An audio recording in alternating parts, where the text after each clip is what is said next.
Make it happen.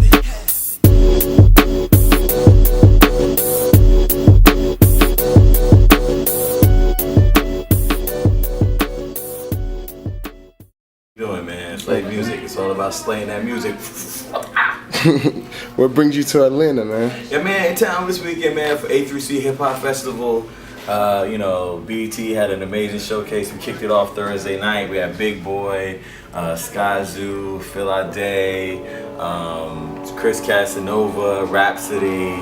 Really amazing showcase. We really recognize that A3C Hip Hop Festival is really becoming a go-to event for emerging and aspiring hip hop artists, and you know we definitely want to have the BET brand affiliated with that energy that comes from like the new and the discovery that you find out here. Like 2 years ago, I discovered this festival online and went to check it out, and was really kind of like amazed by just the whole fact that it was like these artists would come out here and perform, and then a year later, everybody would be talking about them. So it's a great place to just network and also build the buzz. So for BET last year, we participated in panels, and this year now we got a showcase. So I think it's going to be a yearly thing for BET to be out here just doing our thing. Cool. That's kind of dope that you know, showing at your stature, still research stuff online. That's where, you know, sometimes people like who are aspiring don't see how important it is to do that. And I just thought that was dope. But I just want to ask you a few questions. First question is, what did you want to be when you grew up? Like as a kid, what did you want to do when you grew up? I'm fireman. So you know, growing up, I know I always wanted to be in entertainment, man. Like I grew up watching BET as a kid in the Virgin Islands, and you know, my thing was when I got out of school was to go home and watch music videos. And all day long, music videos are my obsession. That's how you learn how to dance, learn how to dress, learn what was hot, learn what was hot. My job was at a radio station. So I got into radio, then I got into TV on the music video side, programming. I helped to launch the network MTV Jams, which I oversaw the development of for like 7 years.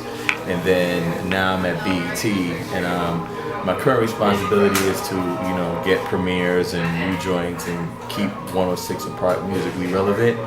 And so for me to be watching these videos from BET in the Virgin Islands, now to actually be as an adult working there is like proof that, you know, you can actually see something and aspire to do it and become what it is you want to be.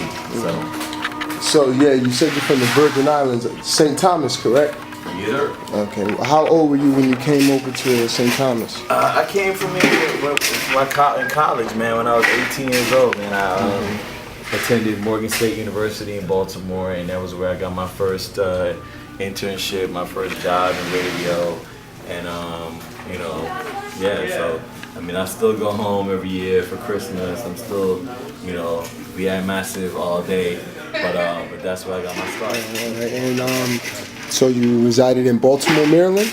Yes, sir. Be more. All right. So the name Butters, where does that come from? Like ButtahaMan, where does that come from? When I first started in radio, I didn't have a name, you know, and I couldn't use my government name, and I couldn't think of a name, and I used to use the word butter a lot to describe stuff. And then the program director was like, ButtahaMan, and I was like, what? That's whack, yo. And then everybody just started calling me ButtahaMan, and it just stuck, and I just rolled with it. It's worked out for me pretty okay. Okay, so 2001, you joined MTV, and there's you mentioned it before, but I just want you to say it again. So the channel MTV Jams, you were responsible for that, along with other people, I'm sure. But that's a big channel nowadays. Like me growing up, going through high school, you know, every morning you check MTV Jams, and that's a big like culture thing to me. You know? So to actually be talking to you, that's kind of dope, you know. And like, how did that come about in a sense? You know, any ideas you remember? Like, I mean, the thing was, when I got to MTV, you know, they were kind of kind of moving away from music videos, getting more into reality shows. They had a digital channel called MTVX that was a rock channel, and it was all rock music.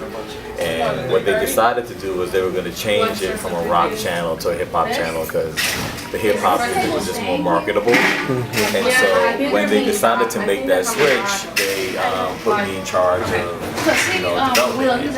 And so MTV Jams went on 2002, and we just launched, and all we had was music videos. And so the most fun for me was being able to program nothing but music videos 24 hours a day because we had complete access to the MTV library. So we could do new stuff, we could do old stuff, and people could actually see their videos getting played, and artists got excited about it. Even though we weren't on in major markets like New York City, we were on in LA, Chicago, Atlanta, like places where people actually bought music. So eventually, what happened after a while, the channel just caught on, it caught its audience, it hit its stride. I had one of the first shows on there called Hood Fab, was like a hip hop game show. And that basically came out of the fact that we wanted content, but we didn't have any money. We didn't want anything that would disrupt the music video, so I came up with the idea let's do a game show, but let's let it be a broke game show. So we went out and we did it, and it worked out, and it was a great, amazing opportunity for me to be a part of that channel, to see how it's become such a juggernaut today for breaking new artists and music and hip hop culture. It's definitely a really strong brand, and that's one of the things I'm really proud of in my career. And I got to help kick that off from day one. Okay, so you program. So just a quick synopsis on what a programmer actually does for anybody out there. Well, I mean, a music programmer is somebody when you listen to the radio, when you watch a channel like MTV Jams, someone has to actually schedule those videos and put them together in a way that keeps you connected and keeps you tuned in. When you see videos on a channel like MTV Jams, when you hear music on the radio, there's a thought process behind that. People aren't just randomly throwing things on. You have to be conscious about how many times you're playing something. Are you playing something too much? Are you playing what's hot? What's relevant or whatever? So you kind of you have those, that's where the music programming side of the game comes in, because you decide what videos get played. You decide what artists are hot and need to be seen, and that's a career that is has a lot of value to it, especially to an artist. Because prime example, Kanye West, when he made Through the Wire, he was a new jack. Nobody knew who he was, but he had such a strong, compelling video that we decided that we were just going to support it. And when programmers support it, it helps to break and launch careers. And so you literally get to help people fulfill their dreams as part of your job. So that's really what a programmer does. All right. So just to really, just to get into that programming job. Make it happen.